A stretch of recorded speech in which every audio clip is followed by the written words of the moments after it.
Welcome back to our YouTube channel Sneha Jagadish vlogs. ಯಾರು subscribe ಮಾಡಿಲ್ಲ ಬೇಗ ಸಬ್ಸ್ಕ್ರೈಬ್ ಮಾಡ್ಕೊಳ್ಳಿ. ಇವತ್ತು ನಾವು ತೋರಿಸ್ತಾ ಇದ್ದೀವಿ leg day after a very long time.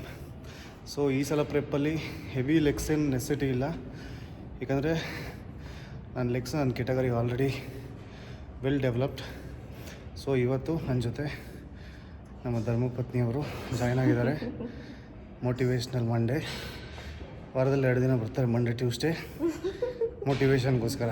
ಇಲ್ಲ, ಇನ್ಮೇಲೆ ರೆಗ್ಯುಲರ್ ಆಗಿ ಬರ್ತೀನಿ. ಅವ್ರು ಇದನ್ನು ಹೇಳ್ತಾನೆ ಇದ್ದಾರೆ, ಇನ್ನು 75 ಡೇಸ್ ಚಾಲೆಂಜ್ ಬೇರೆ ಸ್ಟಾರ್ಟ್ ಮಾಡಬೇಕು ಅಂತ ಇದ್ದಾರೆ ಅವರು. ಅದಕ್ಕೆ ಸ್ಲೋಗಿ ಸ್ಟಾರ್ಟ್ ಮಾಡ್ತಾ ಇದ್ದಾರೆ. ಸೊ ಇವತ್ತು ಲೆಗ್ ಡೇ ಹೆಂಗಿರುತ್ತೆ, ಮೆನ್ಸ್ ಫಿಸಿಕ್ ಅಥ್ಲೀಟ್ದು ಲೆಗ್ ಕೋರ್ಸ್ ಯಾವ ಥರ ಇರುತ್ತೆ ತೋರಿಸ್ತೀನಿ. ವಿಡಿಯೋ ಫುಲ್ ನೋಡಿ, ಕಮೆಂಟ್ ಮಾಡಿ, ಲೈಕ್ ಮಾಡಿ, ಶೇರ್ ಮಾಡಿ. ಆಲ್ರೆಡಿ ಒಂದು ವೇರಿಯೇಷನ್ ಮುಗ್ದಿದೆ, second variation.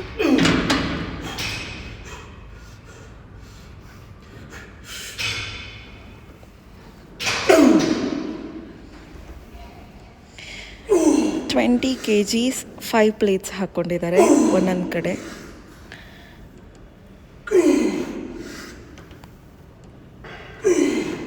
$100 kg.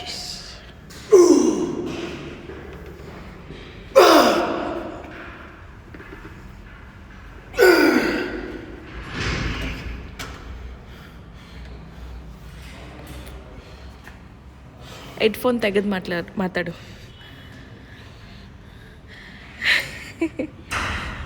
So already ಒಂದು ವೇರಿಯೇಷನ್ ಮುಗೀತು, ಲೆಗ್ ಎಕ್ಸ್ಟೆನ್ಷನ್. ಸೆಕೆಂಡ್ ವೇರಿಯೇಷನ್ ಹೇಳಿ. KGF ವೈಬ್ಸ್ ಇಯರ್ಫೋನಲ್ಲಿ. ಬೇಸ್ಮೆಂಟ್ ಸ್ಟ್ರಾಂಗ್ ಆಗಿ ಮಾಡ್ಕೊಂಡ್ರೆ ಬಿಲ್ಡಿಂಗ್ ಚೆನ್ನಾಗಿ ಕಟ್ಬೋದು. ಅದಕ್ಕೆ ವಾರದಲ್ಲಿ ಅಟ್ಲೀಸ್ಟ್ ಒನ್ಸ್ ಲೆಗ್ಸ್ ಮಾಡಲೇಬೇಕು. ಲೆಗ್ ವರ್ಕೌಟ್ ಇದ್ದಾಗಲೆಲ್ಲ ಸ್ಕಿಪ್ ಮಾಡಲ ಅಂತ ಯೋಚನೆ ಮಾಡ್ಕೊಂಡು ಕೂತಿರ್ತಾರೆ. ಅಲ್ಲ, ನನ್ನ ಲೆಗ್ಸು ನನ್ನ ಕೆಟಗರಿಗೆ already good enough. Still train ಮಾಡ್ತಾ ಇದ್ದೀನಿ. ಎಷ್ಟು kg? 100 kg. ತುಂಬ ಓವರ್ ಗ್ರೋ ಮಾಡೋದಕ್ಕಾಗಲ್ಲ, ಲೆಗ್ಸು ಔಟ್ ಆಫ್ ಫ್ರೇಮ್ ಹೋಗ್ಬಿಡುತ್ತೆ.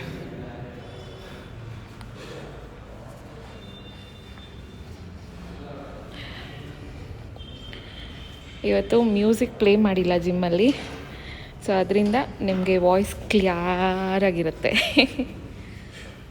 ಮತ್ತೆ 20 ಲೆಗ್ಸ್ ವರ್ಕೌಟಲ್ಲಿ ಪ್ಲೇಟ್ಸ್ ಹಾಕೋದು ತೆಗಿಯೋದೇ ವರ್ಕೌಟು. ಅದಕ್ಕೆ ಈ ಕಡೆ ಬಂದರೆ ಏನೂ ಕಾಣಲ್ಲ. ಲೆಗ್ಸ್ ಮಾಡುವಾಗ ಯಾವಾಗಲೂ ವರ್ಕೌಟ್ ಪಾರ್ಟ್ನರ್ ಜೊತೆ ಇಟ್ಕೊಳ್ಳಿ. ಪ್ಲೇಟ್ ತೆಗಿಯೋಕ್ಕೆ ಹಾಕೋಕ್ಕೆ ಜಾಸ್ತಿ ಪುಷ್ ಮಾಡ್ಬೋದು. ಮೋಟಿವೇಶನ್.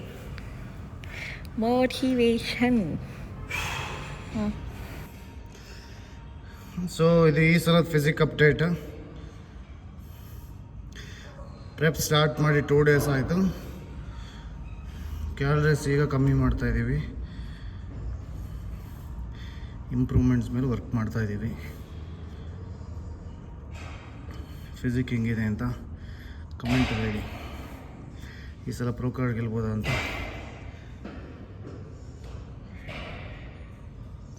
ನೆಕ್ಸ್ಟ್ ಶೋ ಯಾವಾಗ ಅಂತ ಕೇಳೋರಿಗೆ ಆದಷ್ಟು ಬೇಗ ರಿವೀಲ್ ಮಾಡ್ತೀವಿ. ಇಂಡಿಯಾದಲ್ಲಂತೂ ಇಲ್ಲ, international.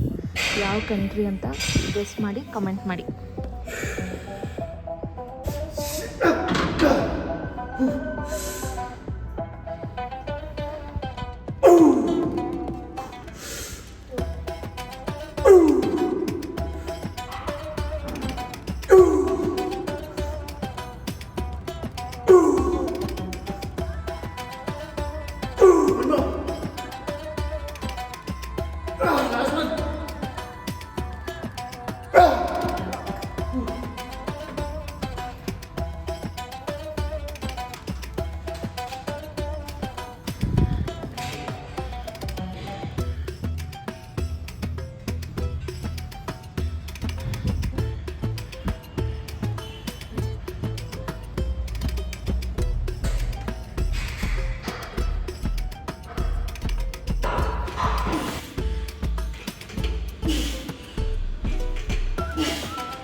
Leg extensions 4 sets till failure ಹಂಗಂತ 5 ರೆಪಿಟೇಷನ್ಸ್ಗೆ ಫೇಲ್ಯೂರ್ ಆಗಬಾರ್ದು.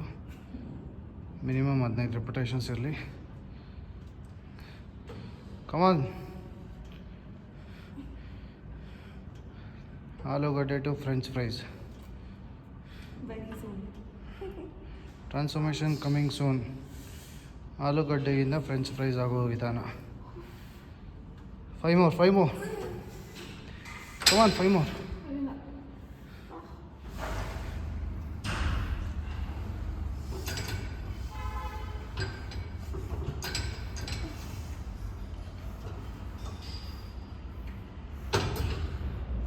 ಥರ್ಡ್ ವೇರಿಯೇಷನ್ ಬಂದು ಲೆಗ್ ಕರ್ಲ್ಸ್. ನೀವು ಲೈಯಿಂಗ್ ಲೆಗ್ ಕರ್ಲಾರು ಮಾಡ್ಬೋದು, ಸೀಟೆಡ್ ಲೆಗ್ ಕರ್ಲಾರು ಮಾಡ್ಬೋದು. ಹ್ಯಾಮ್ಸ್ಟ್ರಿಂಗ್ ಟಾರ್ಗೆಟ್ ಮಾಡ್ತಾಯಿದ್ರೆ ಸೊ ಎರಡೂ ಮಾಡಿ ಫಾರ್ ಬೆಟರ್ ರಿಸಲ್ಟ್ಸ್. ಸೊ ನಾನು ಲೆಕ್ಕಲ್ ಸೀಟೆಡ್ ಹೇಗೆ ಮಾಡೋದಂತ ನಾನು ತೋರಿಸ್ತೀನಿ. ಇವರು ಲೈಯಿಂಗ್ ಲೆಕ್ಕಲ್ಲಿ ಮಾಡ್ತಾಯಿದ್ದಾರೆ.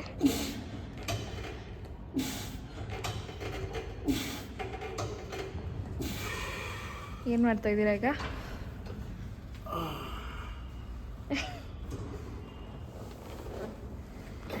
ಲೆಗ್ ವರ್ಕೌಟ್ ದಿನ ಜಗದೀಶ್ ಅವ್ರ ಮುಖದಲ್ಲಿ ತುಂಬ ಎಕ್ಸ್ಪ್ರೆಷನ್ಸ್ ನೋಡೋಕ್ಕೆ ಸಿಗುತ್ತೆ. ಸೊ ಈ ಮಷಿನ್ ತುಂಬ ಯೂಸ್ಫುಲ್, ಹುಡುಗರಿಗೂ ಅಷ್ಟೇ ಹುಡುಗಿರಿಗೂ ಅಷ್ಟೇ. Inner thighs, outer loads target ಯಾವಾಗ ಮಾಡಬೇಕು ಅಂತ ಇದ್ದೀರಾ. ಇನ್ನರ್ ಥೈಸ್ ತುಂಬ ಕಷ್ಟ ಡೆವಲಪ್ ಮಾಡೋದು. ಸೊ ಹಂಗಾಗಿ ಈ ವರ್ಕೌಟ್ ತುಂಬ ಯೂಸ್ಫುಲ್ ಇರುತ್ತೆ ನಿಮಗೆ. ಟ್ರೈ ಮಾಡಿ, ಎಲ್ಲ ಜಿಮ್ಮಲ್ಲಿ ಇರೋಲ್ಲ. ಆದಷ್ಟು ಮ್ಯಾಕ್ಸಿಮಮ್ ಸ್ಟ್ರೆಚ್ ಇರಲಿ ಆ್ಯಂಡ್ ಫುಲ್ ಕಂಟ್ರಾಕ್ಷನ್ ಬರಲಿ.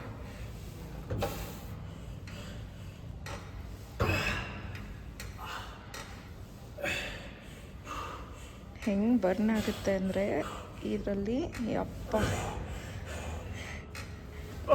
ಒಂದ್ಸರಿ ರಪ್ ಅಂತ ನರ್ಕ ಕಣ್ಮುಂದೆ ಬಂದೋಗುತ್ತೆ. ಮಾಡಿದ್ಮೇಲೆ ಸ್ವರ್ಗ ಬರುತ್ತೆ. ಇನ್ನರ್ ಲೆಗ್ ರೈಸಸ್ ಅಥವಾ ಇನ್ನರ್ ಲೆಗ್ ಅಬ್ಡಕ್ಷನ್.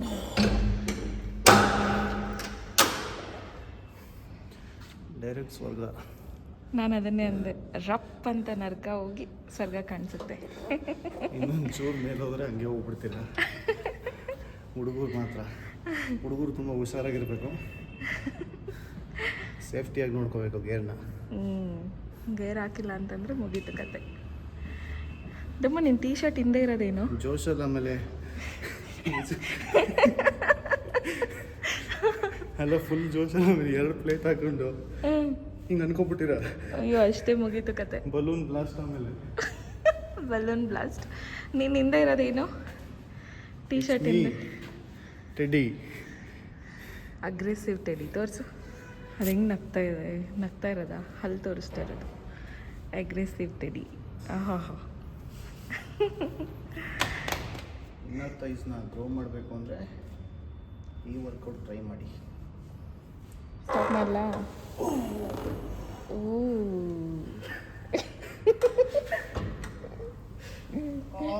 ಫುಲ್ ಜೋಶು. ಇಲ್ಲಿ ನೋಡಿ, ರೀಲ್ಗೆ ವಿಡಿಯೋ ಮಾಡ್ತಾ ಇದ್ದೀನಿ. ಫುಲ್ ಜೋಶ್. ಕಮಾನ್. ನನಗೆ ಕಮಾನ್ ಅಂತೀಯಲ್ಲ. ಮಾಡು.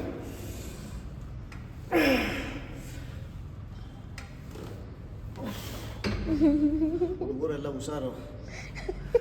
ಜೋಶಲ್ಲಿ 2 ಪ್ಲೇಟ್ ಹಾಕೊಂಡು ನೋಡ್ಕೊಂಡ್ಬಿಟ್ಟಿರ. ಆಮೇಲೆ ಯಾಕೆ ನಿಲ್ಲಿಸ್ದೆ? ಅದು ರೀಲ್ಗೆ ಅಂತ ನಿಲ್ಲಿಸ್ದೆ. ಇಲ್ಲಿ ಮಾತಾಡೋ ಪರವಾಗಿಲ್ಲ, ಫುಲ್ ವ್ಲಾಗ್ ನೋಡ್ತಾರೆ. ಅದು ಮಿನಿ ವ್ಲಾಗಲ್ಲಿ ಅರ್ಧ ಇದ್ರೇ ಫುಲ್ ವ್ಲಾಗ್ ನೋಡೋದು.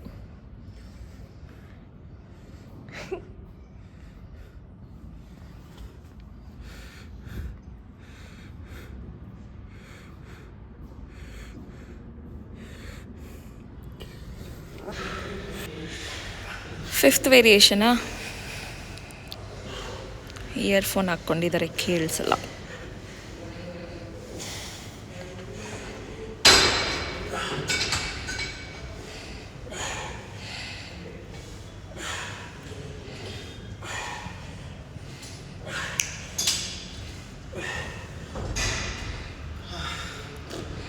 So fifth variation, glute focused.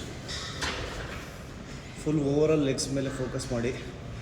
ಆದರೆ ವೀಕ್ಲಿ ಟ್ವೈಸ್, ಒಂದಿನ ಕ್ವಾಡ್ಸು ಒಂದಿನ ಹ್ಯಾಮ್ಸ್ಟ್ರಿಂಗ್ ಮಾಡ್ಬೋದು. ನೀವೇನಾದರೂ ಬಾಡಿ ಬಿಲ್ಡಿಂಗು ಕ್ಲಾಸಿಕ್ ಟ್ರೈ ಮಾಡ್ತಾಯಿದ್ರೆ, ಸೊ ಮೆನ್ಸ್ ಫಿಸಿಕ್ ಟ್ರೈ ಮಾಡ್ತಾಯಿದ್ರೆ weekly once heavy leg workout ಮಾಡಿದ್ರೆ ಸಾಕು. ಸೊ ಓವರಾಲ್ ಫೋಕಸ್ ಮಾಡಿ. ಒಬ್ಬರದ್ದು ಕ್ವಾಡ್ಸ್ ಮಾತ್ರ ಹೆವಿ ಸ್ಟ್ರಾಂಗ್ ಇರುತ್ತೆ, ಗ್ಲೂಟ್ಸ್ ಹ್ಯಾಮ್ಸ್ಟ್ರಿಂಗ್ ಇರಲ್ಲ. ಸೊ ಓವರಾಲ್ ಗ್ರೋತ್ ಇರಬೇಕು. ನಿಮಗೆ ಹ್ಯಾಮ್ಸ್ಟ್ರಿಂಗು ಮತ್ತು ಗ್ಲೂಟ್ಸ್ ಸ್ಟ್ರಾಂಗ್ ಇದ್ದರೆ ಮೆನ್ಸ್ ಫಿಸಿಕ್ ಪೋಸಿಂಗ್ ಮಾಡಬೇಕಾದ್ರೆ ತುಂಬ ಯೂಸ್ಫುಲ್. ಆ ಲೋವರ್ ಬ್ಯಾಕ್ನ ಹೋಲ್ಡ್ ಮಾಡೋದ್ರಲ್ಲಿ ತುಂಬ ಹೆಲ್ಪ್ ಆಗುತ್ತೆ. ಆ್ಯಕ್ಚುಲಿ ಇನ್ನರ್ ಥೈಸ್ ತುಂಬ ಕಷ್ಟ ಡೆವಲಪ್ ಮಾಡೋದು. ಗ್ಲೂಟ್ಸು ಸ್ವಲ್ಪ ಈಸಿ, ನಾಟ್ ತುಂಬ ಈಸಿ ಅಲ್ಲ, ಸ್ವಲ್ಪ ಈಸಿ ಅಷ್ಟೇ ಕಂಪೇರ್ ಟು ಇನ್ನರ್ ಥೈಸ್.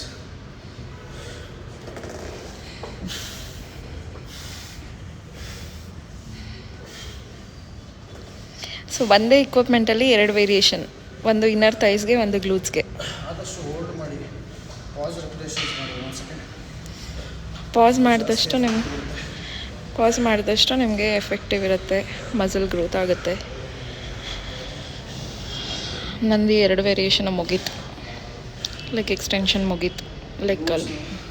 ಬರೀ ಹುಡುಗಿರು ಟ್ರೈ ಮಾಡಬೇಕು ಅಂತ ಇಲ್ಲ, ಹುಡುಗರು ಟ್ರೈನ್ ಮಾಡಬೇಕು. ಹುಡುಗರದು ನೈಸ್ ರೋಡ್ ಥರ ಇದ್ದರೆ ಯಾರಿಗೂ ಇಷ್ಟ ಆಗಲ್ಲ. ಪ್ಯಾಂಟೆಲ್ಲ ಫಿಟ್ ಆಗಬೇಕಲ್ಲ, ಅದಕ್ಕೆ ಕಡಕ್ಕಾಗಿ ಕಾಣಿಸ್ಬೇಕು ಅಂದರೆ ಗ್ಲೂಟ್ಸು ಇರಬೇಕು. ಹಾಗಂತ ಹುಡುಗರು ಗ್ಲೂಟ್ಸ್ ಟ್ರೈನ್ ಮಾಡಿದ್ರೆ ನಾನು ಹುಡುಗಿರ ಥರ ಬಮ್ ಕಾಣುತ್ತೆ. ಆ ಥರ ಎಲ್ಲ ಆಗೋದಾಗಿದ್ರೆ ಹುಡುಗಿರೆಲ್ಲರೂ ಇಷ್ಟೊತ್ತಿಗೆ ಕಿಮ್ ಕರ್ಡಾಶಿಯನ್ ಹೋಗಿರೋರು. ಆ ಥರ ಆಗ್ತಾ ಇಲ್ಲ ಅಂತಂದರೆ ಗ್ರೋ ಮಾಡೋದು ತುಂಬ ಕಷ್ಟ ಇದೆ ಅಂತ. ವರ್ಷಗಳ ಗಟ್ಟಲೆ ಎಫರ್ಟ್ ಆಗಿರ್ತಾರೆ. ಸೊ ಯಾವ ಮಸಲ್ ಗ್ರೋ ಮಾಡೋದು ಈಸಿ ಇಲ್ಲ.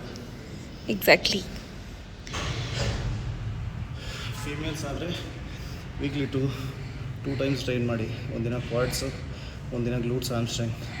ಹುಡುಗರು ಅಟ್ಲೀಸ್ಟ್ ಒನ್ಸ್ 2 ಸಲ ಟ್ರೈನ್ ಮಾಡಿದ್ರೆ ತುಂಬ ಒಳ್ಳೆಯದು. ನ್ಯಾಚುರಲ್ಲಾಗಿ ಯಾರು ಬಾಡಿ ಬಿಲ್ಡಿಂಗ್ ಮಾಡ್ತಾಯಿದ್ದೀರಾ, ವರ್ಕೌಟ್ ಮಾಡ್ತಾಯಿದ್ದೀರಾ, ಅವ್ರು ಜಾಸ್ತಿ ಲೆಗ್ ಮೇಲೆ, ಬ್ಯಾಕ್ ಮೇಲೆ ಫೋಕಸ್ ಮಾಡಿ. ಯಾಕಂದರೆ ನಿಮಗೆ ಅದೇ natural testosterone booster. Heavy compound movements ಯಾವಾಗ ಟ್ರೈನ್ ಮಾಡ್ತೀರಾ ಅವಾಗ ಜಾಸ್ತಿ ಟೆಸ್ಟೋಸ್ಟೆರಾನ್ ಬೂಸ್ಟ್ ಆಗುತ್ತೆ. ಸೊ ಚೆಸ್ಟು, ಶೋಲ್ಡರು, ಆರ್ಮ್ಸ್ ಮಾಡ್ಕೊಂಡಿರೋದಕ್ಕಿಂತ ಲೆಗ್ಸು ಬ್ಯಾಕು ಹೆವಿ ಮಾಡಿ. ಇಂಪಾರ್ಟೆಂಟ್. ಗಂಡಸ್ರ ಥರ ವರ್ಕೌಟ್ ಮಾಡಿ. ಅಂದರೆ ಗಂಡಸರ ಥರ ಅಂದರೆ ತೊಡೆ ಹೊಡಿಯೋ ಥರ, ಹಂಗೆ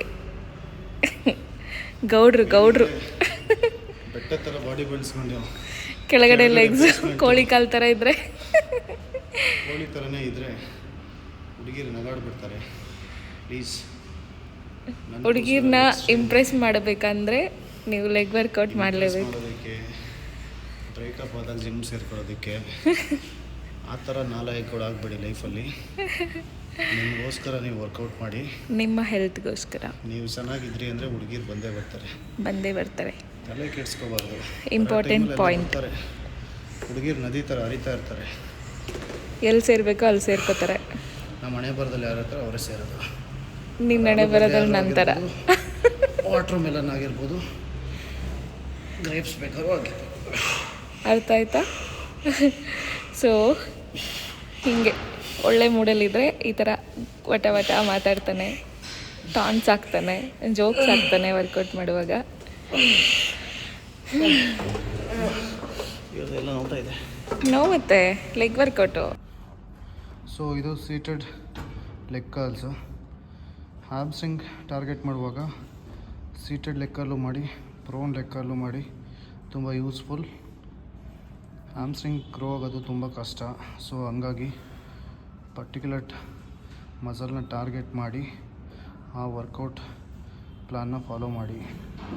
ಸ್ಲೋ ರೆಪಿಟೇಷನ್ಸ್ ಯಾವಾಗಲೂ, ನೆಗೆಟಿವ್ಸ್ ಕಂಟ್ರೋಲ್ ಮಾಡಿ. ತುಂಬ ಹೆವಿ ವೆಯ್ಟ್ ಮಾಡಿದ್ರೆ ಗ್ರೋ ಆಗುತ್ತೆ ಅನ್ನೋದು ಸುಳ್ಳು. ನೀವು ತುಂಬ ಕಂಟ್ರೋಲ್ ರೆಪಿಟೇಷನ್ಸ್ ಮಾಡಿದ್ರೆ ಮಾತ್ರ ಮಸಲ್ ಗ್ರೋ ಆಗೋದು. ಸೊ ಯಾವಾಗಲೂ ನಿಮ್ಮ ಜಿಮ್ ಓನರ್ಗೆ ಹೇಳಿ ಲೆಗ್ ಪ್ರೆಸ್ಸು ಮತ್ತು ಸ್ಕ್ವಾಟ್ ಮಷಿನ್ನ ಈ ಥರ ಪಕ್ಕದಲ್ಲಿ ಇಡಿ ಅಂತ. ಯಾಕಂದರೆ ಇಲ್ಲಿಂದ ಹಿಂಗೆ ಶಿಫ್ಟ್ ಮಾಡೋದು ಈಸಿ. ಇಲ್ಲಾಂದರೆ ನೀವು ಹೆವಿ ಮಾಡಬೇಕು ಅಂದ್ರೂ ಆ ಮೋಟಿವೇಶನ್ ಹೋಗ್ಬಿಡುತ್ತೆ. ಈಗ ಲೆಗ್ ಪ್ರೆಸ್ ಏನಾದರೂ 400 kg ಮಾಡಿ 400 kg ತೆಗಿಯೋ ಅಷ್ಟೊತ್ತಿಗೆ ಅರ್ಧ ಜೀವ ಹೋಗ್ಬಿಟ್ಟಿರುತ್ತೆ. ವೇಸ್ಟ್ ಆಗಿಬಿಡುತ್ತೆ. ಅದಕ್ಕೆ ಆ ಥರ ಚಾನ್ಸ್ ಎಲ್ಲ ತಗೊಳ್ಬೋದು. ಆ್ಯಂಡ್ ಇನ್ನೊಂದು, ಜಿಮ್ಮಲ್ಲಿ ನೀವು ವೆಯ್ಟ್ಸ್ ಹಾಕಿ ವರ್ಕೌಟ್ ಮಾಡ್ತಿದ್ದೀರಾ ಅಂತಂದರೆ ಅದನ್ನು ರೀರ್ಯಾಕ್ಟ್ ಮಾಡೋದು ಮರಿಬೇಡಿ. ರೀವ್ಯಾಕ್ ಮಾಡಿಲ್ಲ ಅಂದರೆ ನೀವು ಲೈಫಲ್ಲೇ ಬಾಡಿ ರೆಸ್ಪಾನ್ಸಿಬಿಲಿಟಿ ಇಲ್ಲ ಅಂತ ಅರ್ಥ. ಏನೋ ಅಕಸ್ಮಾತ್ ಒಂದೆರಡು ದಿನ ಮರ್ತೋದ್ರೆ ಪರವಾಗಿಲ್ಲ. ಹಾಂ, ಲೆಗ್ ಬೇಕು ಅಂತ ಎಲ್ಲ ಡಂಬಲ್ಲು ಪ್ಲೇಟ್ಸ್ನ ಅಲ್ಲೇ ಬಿಟ್ಟು ಹೋಗ್ತಿದ್ರೆ ರೀರ್ಯಾಕ್ ಯಾಕೆ ಮಾಡಬೇಕು ಅಂದರೆ ನೀವಾದಮೇಲೆ ಇನ್ನೊಬ್ಬರು ಯೂಸ್ ಮಾಡೋರು ಇರ್ತಾರೆ. ಸೊ ಅವರಿಗೆ ತೊಂದರೆ ಆಗಬಾರ್ದು. ಯಾಕಂದರೆ ನೀವು ಹೆವಿ ಎತ್ತುತ್ತಾ ಇದ್ದೀರಾ ಅಂತ ಇನ್ನೊಬ್ಬರು ಹೆವಿ ಎತ್ತುತ್ತಾರೆ ಅಂತ ಗ್ಯಾರಂಟಿ ಇರಲ್ಲ. ಸೊ ಮಿನಿಮಮ್ ವೆಯ್ಟ್ ಆ ಇಕ್ವಿಪ್ಮೆಂಟಲ್ಲಿ ಬಿಟ್ಟು ನೀವು ಬೇಕಾದರೆ ಮೈಂಡ್ ಸೆಟ್ ಇರುತ್ತೆ. ಟ್ರೈನರ್ಸ್ ಇರೋದು ಯಾಕೆ ಎತ್ತಿರ್ತಾರೆ ಅಂತ. ಟ್ರೈನರ್ಸ್ ಇರೋದು ರೀರ್ಯಾಕ್ ಮಾಡೋಕ್ಕಲ್ಲ.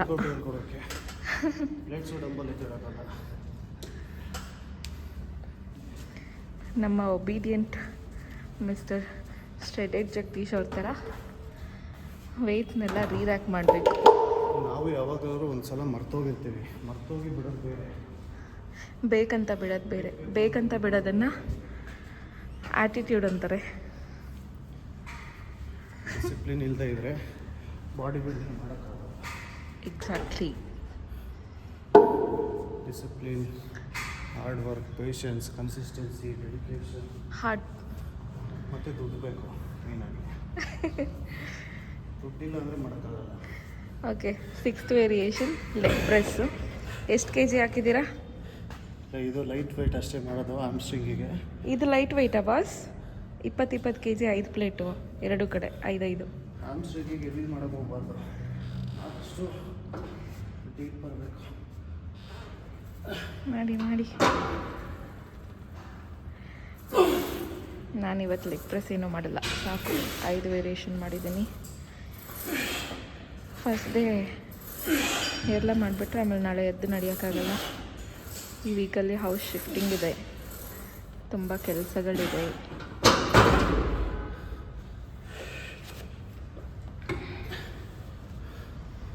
ಇದು ಆ್ಯಕ್ಚುಲಾಗಿ ಈ ಪ್ರೆಪ್ಪಲ್ಲಿ ಫಸ್ಟ್ ಪ್ರಾಪರ್ ಲೆಗ್ ಡೇ. ಹೌದು, ಅದು ನಾನು ಬಂದಿರೋದಕ್ಕೆ ಮೋಟಿವೇಶನ್ ಮಂಡೇ. ಹೆವಿ ಜಾಸ್ತಿ ಮಾಡೋಕ್ಕೆ ಹೋಗಲ್ಲ. ಯೂಶಲಿ ಒಬ್ಬನೇ ಬಂದುಬಿಡ್ತಿದ್ರು. ಇವತ್ತು ಅವ್ರ ಜಿಮ್ಮಿಗೆ ಬಂದ ಮೇಲೆ ನಾನು ರೆಡಿಯಾಗಿ ಬಂದಿದ್ದು. ಬಂದ ತಕ್ಷಣ ಏನೇ ಕರೀತೀರಾ ಬಂದುಬಿಟ್ಟಿದ್ಯಾ ಅಂತ ಕೇಳ್ತಾಯಿದ್ರು. ಇಲ್ಲ, ಮೇನ್ ಏನಂದರೆ ಈ ಸಲ ತುಂಬ ಹೆವಿ ಲೆಗ್ಸ್ ಮಾಡೋದಕ್ಕಾಗಲ್ಲ. ಯಾಕಂದರೆ ಲಾಸ್ಟು ಕಜಕಿಸ್ತಾನ್ ಶೋ ಆದಮೇಲೆ ನಾವು ಲೆಗ್ಸ್ ತುಂಬ ಕಮ್ಮಿ ಟ್ರೈನ್ ಮಾಡಿದ್ದು. ಆದ್ರೂ ಈ ಇರೋ ಲೈನಪ್ಪಲ್ಲಿ ನನ್ನ ಲೆಗ್ಸ್ ಡಾಮಿನೇಟಿಂಗ್ ಆಗಿತ್ತು. ಅದಕ್ಕಿಂತ ಜಾಸ್ತಿ ಗ್ರೋ ಆಗಿಬಿಟ್ರೆ ಆಮೇಲೆ ಔಟ್ ಆಫ್ ಫ್ರೇಮ್ ಹೋಗ್ಬಿಡ್ತೀನಿ. ಹೌದು. ಸೊ ಹಂಗಾಗಿ ಸದ್ಯಕ್ಕೆ ಅಂಟಿಲ್ ಐ ಟರ್ನ್ ಪ್ರೋ ಇನ್ನೂ ಯೂಸ್ ಅಂತೂ ಆಗೋಕ್ಕಾಗಲ್ಲ. ಆಲ್ರೆಡಿ ಯಾಕಂದರೆ ಜಡ್ಜಸ್ ಹೇಳಿದ್ರು ಇದೇ ಮ್ಯಾಕ್ಸಿಮಮ್ ಸೈಜ್ ನೀನು ಅಮೆಚರಲ್ಲಿ. ಅದಕ್ಕಿಂತ ಜಾಸ್ತಿ ಗ್ರೋ ಆಗಿಬಿಟ್ರೆ ನಂದು ವೆಯ್ಟ್ ಲಿಮಿಟ್ ಜಾಸ್ತಿ ಆಗಿಬಿಡುತ್ತೆ, ಕ್ರಾಸ್ ಮಾಡಿಬಿಡ್ತೀನಿ. ಎಷ್ಟು kg ಇರೋದೀಗ? 90. ಈ ಸಲ 90 ಎಲ್ಲ ಮೇಂಟೈನ್ ಮಾಡಿದ್ದೀವಿ. ಕಾಪ್ಸ್ ಜಾಸ್ತಿ ಇಂಟೇಕ್ ಇಲ್ಲ. Minimal cops normal 500 grams. Last time ಎಲ್ಲ ಹತ್ತತ್ರ 1.5 kg ರೈಸ್ ಇತ್ತು. ಈ ಸಲ ಒಂದು 600-700 ಗ್ರಾಮ್ ರೈಸು, ಒಂದು 300 ಗ್ರಾಮ್ ಸ್ವೀಟ್ ಪೊಟ್ಯಾಟೊ ಇತ್ತು. ಸೊ ಇದು ಆಲ್ರೆಡಿ ಕಮ್ಮಿ ಆಗಿಬಿಟ್ಟಿದೆ ಆಗಲೇ. ವಾಕಿಂಗ್ ಲಂಜಸ್ ಲಾಸ್ಟ್ ಎಕ್ಸಸೈಸ್ ಇದು. ನೀವು ಸ್ಟ್ಯಾಂಡಿಂಗ್ ಬೇಕಾದ್ರೂ ಮಾಡ್ಬೋದು, ವಾಕಿಂಗ್ ಆದರೂ ಮಾಡ್ಬೋದು. ಮೇನ್ಲಿ ಗ್ಲೂಟ್ಸ್ ಮತ್ತು ಹ್ಯಾಮ್ಸ್ಟ್ರಿಂಗ್ ಟಾರ್ಗೆಟೆಡ್ ವರ್ಕೌಟ್ ಇದು. ಮಸ್ಟ್ ಟ್ರೈ, ಎಲ್ಲರೂ ಮಾಡಲೇಬೇಕು lunges. Last variation weighted calf raises.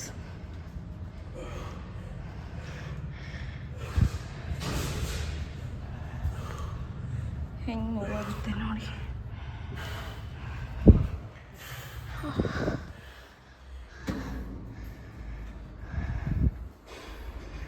ಯಾವಾಗ ಡುಮ್ಮೋ ಒಂದು ಕ್ವಶನ್ ಕೇಳಲ್ಲ? ಲೆಗ್ ವರ್ಕೌಟ್ ಮಾಡಿದಾಗಲೆಲ್ಲ ಕಾಫ್ ರೈಸಸ್ ಮಾಡಿನೇ ಯಾಕೆ ಎಂಡ್ ಮಾಡೋದು? ಕಾಫ್ ರೈಸಸ್ ನಿಮ್ದು ಕಾಫ್ ಏನಾದ್ರು ತುಂಬ ವೀಕ್ ಇತ್ತು ಅಂದರೆ ಫಸ್ಟಲ್ಲೇ ಮಾಡಿ. ಯಾಕಂದರೆ ಹೆವಿ ಲೆಗ್ ವರ್ಕೌಟ್ ಆದಮೇಲೆ ನೀವು ಕಾಫು ಹೆವಿ ವೆಯ್ಟ್ ಆಗಲಿ ಜಾಸ್ತಿ ರೆಪಿಟೇಷನ್ಸ್ ಆಗಲಿ ಮಾಡೋದು ತುಂಬ ಕಷ್ಟ. ಕ್ರಾಂಪ್ಸ್ ಆಗುತ್ತೆ. ಲಿಫ್ಟ್ ಮಾಡೋದಕ್ಕೂ ಆಗಲ್ಲ, ಹ್ಞೂ ಫುಲ್ ರೆಪಿಟೇಷನ್ಸ್ ಹೋಗಲ್ಲ. ಸೊ ನಿಮ್ದೇನಾದರೂ ಕಾಫು ಈ ಮಾಡ್ರೇಟ್ ಲೆವೆಲಲ್ಲಿ ಗ್ರೋ ಆಗಿದ್ದರೆ ಎಂಡಿಂಗಲ್ಲಿ ಮಾಡ್ಬೋದು. ಬಟ್ ಕಾಫ್ ಮಾಡಲೇಬೇಕು, ಟ್ರೈನ್ ಮಾಡಲೇಬೇಕು ನೀವು. ಇಲ್ಲಾಂದರೆ ನಿಮಗೆ ಆ ಪ್ರಪೋರ್ಷನೇಟ್ ಲೆಗ್ಸ್ನ ಗ್ರೋ ಮಾಡೋದು ತುಂಬ ಕಷ್ಟ. ನಾನು ಯೂಶ್ವಲಾಗಿ ಫಸ್ಟಲ್ಲೇ ಕಾಫ್ ಟ್ರೈನ್ ಮಾಡಲ್ಲ, ಯಾಕೆಂದರೆ ಒಂಥರ ನಮ್ನೆಸ್ ಫೀಲ್ ಆಗಿಬಿಡುತ್ತೆ ನೀವು ಟಿಲ್ ಫೇಲ್ಯೂರ್ ಹೋದಾಗ. ಹೆವಿ ಸ್ಕ್ವಾಟ್ಸ್ ಲೆಗ್ ಪ್ರೆಸ್ ಮಾಡೋದಕ್ಕಾಗಲ್ಲ ಜಾಸ್ತಿ. ಆದರೆ ತುಂಬ ಪ್ರೋ ಬಾಡಿ ಬಿಲ್ಡರ್ಸ್ ಎಲ್ಲ ಸ್ಟಾರ್ಟಿಂಗಲ್ಲೇ ಕಾಫ್ ರೈಸ್ ಮಾಡಿಬಿಡ್ತಾರೆ.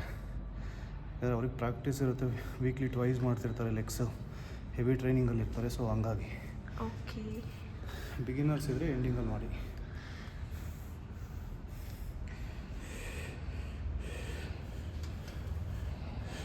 ಇವ್ರು ಮಾಡ್ತಾ ಇರೋದು ವೆಯ್ಟೆಡ್ ಕಾಫ್ ರೈಸಸ್.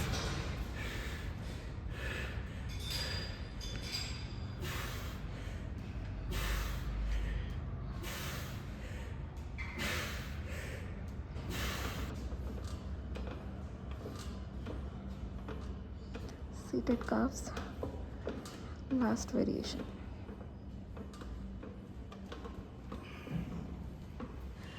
ಈ ಜಿಮ್ಮಲ್ಲಿ ವರ್ಕೌಟ್ ಮಾಡೋದು ಐ ಥಿಂಕ್ ಅರೌಂಡ್ 2-3 ಡೇಸ್ ಅಷ್ಟೇ, because we are shifting our house to our favourite area. ನಾವು ಫಸ್ಟ್ ಎಲ್ಲಿದ್ವಿ ಅಲ್ಲಿಗೆ ರಿಟರ್ನ್ ಆಗ್ತಾ ಇದ್ದೀವಿ. And I am happy that we are going back to Iron Paradise ಡೆಕತ್ಲಾನ್ಗೆ. ಸೊ ಪ್ರತಿ ಸರಿ ಟ್ರಾನ್ಸ್ಫಾರ್ಮೇಷನ್ ಅಂತ ಸ್ಟಾರ್ಟ್ ಮಾಡಿದಾಗ ಏನಾದರೂ ಒಂದು ಬಂದು ಅಲ್ಲಿಗೆ ನಿಂತೋಗುತ್ತೆ. ಒಂದು ನಮ್ಮ ಅತ್ತೆ ಮಾವ ಸ್ವಲ್ಪ ದಿನ ಇದ್ದು ಏನಾದರೂ ಕೆಲಸ ಬಂತು ಅಂತ ಭದ್ರಾವತಿಗೆ ಹೊರಟೋಗ್ತಾರೆ. ಆ್ಯಂಡ್ ಅಪ್ಪುನ ನೋಡ್ಕೊಳ್ಳೋದ್ರಲ್ಲಿ ಬ್ಯುಸಿ ಆಗಿಬಿಟ್ಟು ಟ್ರಾನ್ಸ್ಫಾರ್ಮೇಷನ್ ಮಧ್ಯದಲ್ಲೇ ಸ್ಟಾಪ್ ಮಾಡ್ತೀನಿ. ಸೊ ಬಟ್ ಈ ಸರಿ ಆ ಥರ ಆಗಲ್ಲ. ಅತ್ತೆ ಮಾವಂಗೆ ಹೇಳಿ ಇಟ್ಟಿದ್ದೀನಿ, ಇಲ್ಲೇ ಇರಿ ಅಮ್ಮ, I want to transform and I am restarting my career. I am so happy that I'm getting back to my old routine.